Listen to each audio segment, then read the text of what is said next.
ছোটবেলায় শেখা প্রবাদ, গোসাই মরে গেলে বুদ্ধি বাড়ে, অর্থাৎ ক্ষতি হয়ে যাওয়ার পর সমাধানের উপায় খুঁজে পাওয়া যায়। কিন্তু আমাদের দেশের বর্তমান প্রেক্ষাপটে এই প্রবাদ যেন এক নির্মম পরিহাস। সমাধানের বুদ্ধি পাওয়া গেলেও তা বাস্তবে রূপ নিতে যেন অমাবস্যার চাঁদের মতোই। নিমতলী চুরিহাট্টা বেইলি রোডের পর এবার ঢাকার ট্র্যাজেডির খাতায় নাম লেখালো উত্তরার মাইলস্টোন স্কুল ও কলেজ।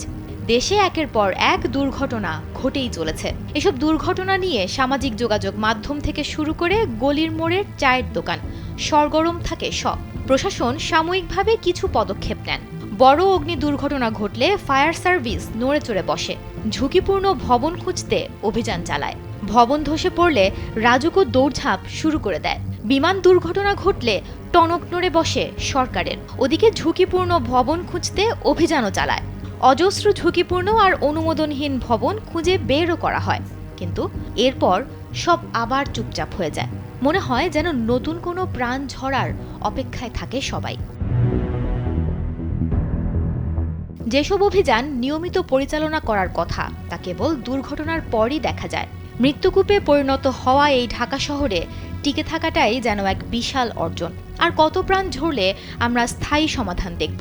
দুর্ঘটনার আগে কবে নড়েচড়ে বসবে প্রশাসন? সে প্রশ্নই আজ সবার মনে। এবার নজর দেয়া যাক সাম্প্রতিক সময়ে ঘটনাগুলোর দিকে।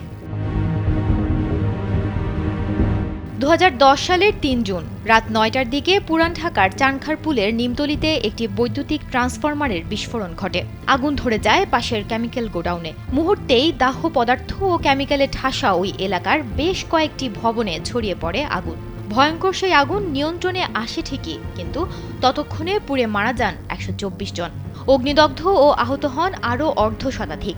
পুড়ে যায় 23টি বসতবাড়ি, দোকান ও কারখানা। আগুনে পুড়ে এত সংখ্যক বিভৎস করুণ মৃত্যু স্মরণকালে দেখেনি বাংলাদেশ।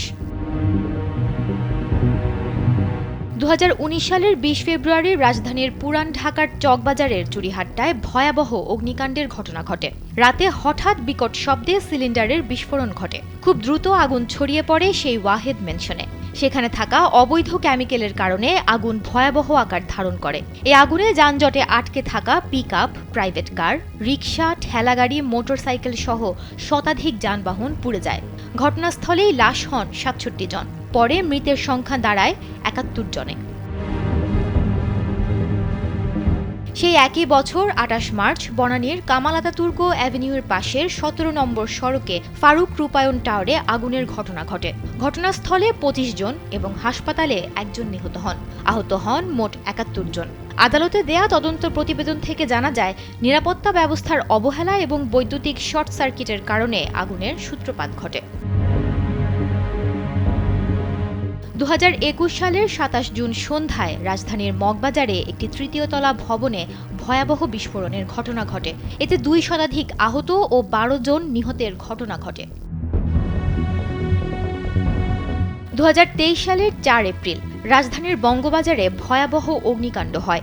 এ ঘটনায় ঢাকা দক্ষিণ সিটি কর্পোরেশনের গঠিত তদন্ত কমিটি ও ফায়ার সার্ভিস গঠিত তদন্ত কমিটি বলেছিল, মশার কয়েলের আগুন বা বৈদ্যুতিক গোলযোগ থেকে বঙ্গবাজারে আগুনের সূত্রপাত হয়। এতে 3,845 জন ব্যবসায়ী সর্বস্ব হারান।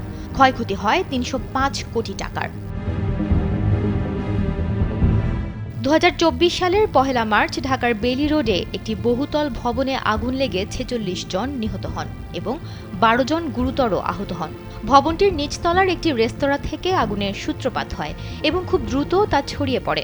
মূলত গ্যাস সিলিন্ডার বিস্ফোরণের মাধ্যমে আগুনের সূত্রপাত ঘটে। পরে জানা যায়, ভবনটিতে অগ্নি নিরাপত্তা ব্যবস্থা ছিল দুর্বল এবং অনুমোদন ছাড়াই এটিকে 7 তলা পর্যন্ত সম্প্রসারণ করা হয়েছিল। সর্বশেষ মাইলস্টোন স্কুল অ্যান্ড কলেজের বিমান ঘটনা।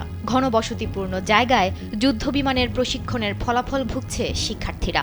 এখন পর্যন্ত 27 জনের মরদেহ নিশ্চিত করা গেছে। চিকিৎসাধীন আছেন অনেকেই। তদন্ত কমিটির প্রতিবেদন বের হবে একদিন। হয়তো ক্ষতিপূরণ পাবে পরিবারগুলো, কিন্তু বাস্তবিক যে ক্ষতি তা কি আদৌ পূরণযোগ্য? সুমনা মুস্তফা, কালবেলা।